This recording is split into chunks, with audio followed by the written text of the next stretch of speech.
catch the wind. Acts 2 verse 2. And suddenly there came a sound from heaven as of a rushing mighty wind, and it filled all the house where they were sitting. Acts 2 verse 2. In the late 18th century, wind was oil. Before petroleum began to fill the veins of the Industrial Revolution, wind filled the sails of adventure and commerce, and Britannia ruled the waves. Enormous sheets of canvas hung like the blades of a turbine in the form of topsails and topgallants on barks, frigates, and British men of war. Steam engines were still a novelty, and Ben Franklin had just recently discovered electricity using his kite and string.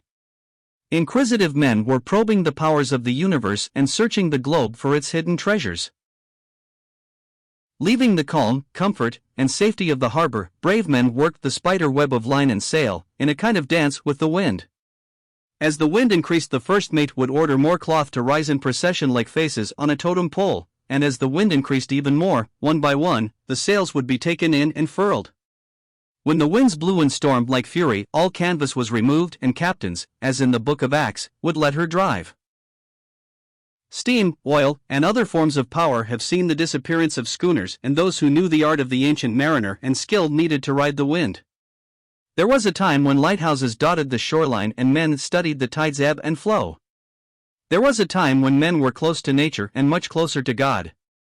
There were times when sailors dreaded the doldrums as much as the fury found in rounding Cape Horn.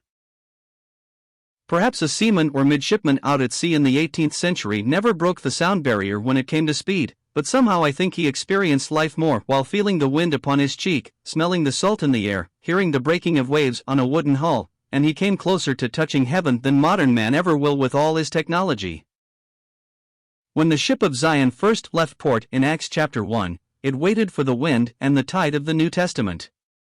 The early church comprised of 120 souls, gathered in the port of an appointed place on the orders of its master and commander. The book of Acts is a divinely preserved ship's log. In it we see her sails catching the wind. When those sheets were not filled with the Spirit, they were being filled with prayer. Never was there a ship more beautiful or one that moved with more grace, or was under more power than she. Reading about it in books, even in God's book, is not enough. Standing on the dock and watching it set sail just will not do. We must not miss this boat. The church was christened on Pentecost. While it is true that heaven is paid for in full, it is also true that those who gathered in the upper room that day were those who would gladly pay whatever it might cost just to be on board. ID.